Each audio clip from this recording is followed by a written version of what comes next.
Hello friends, welcome to VM Literacy channel.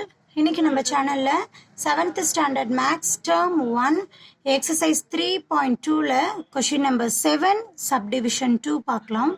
So இங்க கொடுத்திருக்கக்கூடிய values-ஐ நம்ம simplify பண்ண போறோம். என்ன வேல்யூ கொடுத்திருக்காங்க? p plus p plus 2 plus p plus 3 minus p minus 4 minus p minus 5 plus p plus 10 கொடுத்திருக்கிறது ஒரு lengthy expression இருக்கு. இந்த எக்ஸ்பிரஷனை நம்ம சால்வ் பண்ண போறோம், அதாவது சிம்பிளிஃபை பண்ண போறோம். இங்க வேரியபிள் p வேரியபிள் மட்டும்தான் இருக்கு, தென் கான்ஸ்டன்ட் டேர்ம்ஸ் இருக்கு. இதை சால்வ் பண்ணணும் அப்படின்னா அந்த p வேரியபிள்ஸை தனியாகவும் கான்ஸ்டன்ட் டேர்மை தனியாகவும் ஃபர்ஸ்ட் நம்ம செப்பரேட் பண்ணிக்கலாம். அப்போதான் சிம்பிளிஃபை பண்றது ஈஸியா இருக்கும். ஸோ இங்கே மிங்கிளா இருக்கு இல்லையா நிறைய p டேர்ம்ஸ், அது எல்லாமே ஒரே ஆர்டராக எழுதிக்கலாமா? p plus p plus p minus p minus p plus p. p term எத்தனை இருக்குன்னு கவுண்ட் பண்ணுங்க. 1 2 3 4 5 6 டேர்ம் இருக்கு, 2 மைனஸ் டேர்ம் இருக்கு. ஓகேவா, எழுதிட்டோமா இங்கே? அதுக்கப்புறம் என்ன பண்ணலாம்? நியூமரிக்கல் நம்பர்ஸை மட்டும் தனியாக எடுத்து எழுதலாமா? 2 plus 3 minus 4 minus 5 plus 10. நம்பர்ஸை தனியாகவும் p வேரியபிள்ஸ் தனியாகவும் எழுதிட்டோம். இப்போ இந்த இடத்துல ரீஅரேஞ்ச் பண்ணுற இந்த இடத்துல ஏதாவது டேர்ம் மிஸ் பண்ணியிருக்கோமா அப்படின்னு ஒரு தடவை கவுண்ட் பண்ணிக்கலாம்.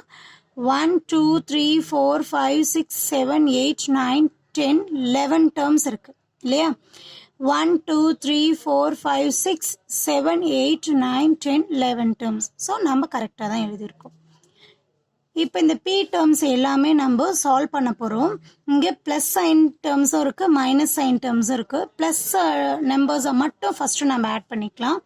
வேரியபிளுக்கு முன்னாடி எந்த நம்பருமே இல்லை அப்படின்னா 1 இருக்கதா கன்சிடர் பண்ணோம் இல்லையா? ஸோ 1 + 1 + 1, இங்கே ஒரு +1 இருக்கா? ஸோ 4p அப்படின்னு சொல்லி கிடைக்கும். இங்கே மைனஸ் வேரியபிள் 2 தான் இருக்கு, முன்னாடி 1 இருக்கதா கன்சிடர் பண்ணணும். ஸோ 1 + 1 2ன்னு வரும், மைனஸ் சைன் இருக்கிறதுனால -2p அப்படின்னு சொல்லி கிடைக்கும். ப்ளஸ் இங்கே ப்ளஸ் நம்பர்ஸை மட்டும் ஆட் பண்ணலாம். 10 + 3 13, 13 + 2 வந்து 15. மைனஸ் சைனில் இருக்கிறத ஆட் பண்ணலாம். 5 4 9 அப்படின்னு சொல்லி கிடைக்கும் இல்லையா? ஸோ இங்கே 4லேருந்து 2-ஐ சப்ராக்ட் பண்ணோம்னா 2p ப்ளஸ் 15லேருந்து நம்ம 9-ஐ சப்ராக்ட் பண்ணுறோம். ஓகேவா? 15லேருந்து 9-ஐ சப்ராக்ட் பண்ணும்போது நமக்கு ஆன்சர் என்ன கிடைக்கும்? 6 அப்படின்னு சொல்லி கிடைக்கும். ஓகேவா? தென் இதுக்கப்புறம் நம்ம சால்வ் பண்ண முடியாது, இது வேரியபிள், இது கான்ஸ்டன்ட் டேர்ம். ஸோ செகண்ட் 1க்கான ஆன்சர் 2p + 6. ஓகேவா? தேர்டு கொஷின் நெக்ஸ்ட் வீடியோவில் பார்க்கலாம். இந்த எக்ஸ்ப்ளனேஷன் உங்களுக்கு புரிஞ்சிருக்கும் அப்படின்னு நினைக்கிறேன். மறக்காமல் வீடியோக்கு லைக் பண்ணுங்கள், கமெண்ட் பண்ணுங்கள். VM Literacy சேனலுக்கு சப்ஸ்கிரைப் பண்ணிக்கோங்க.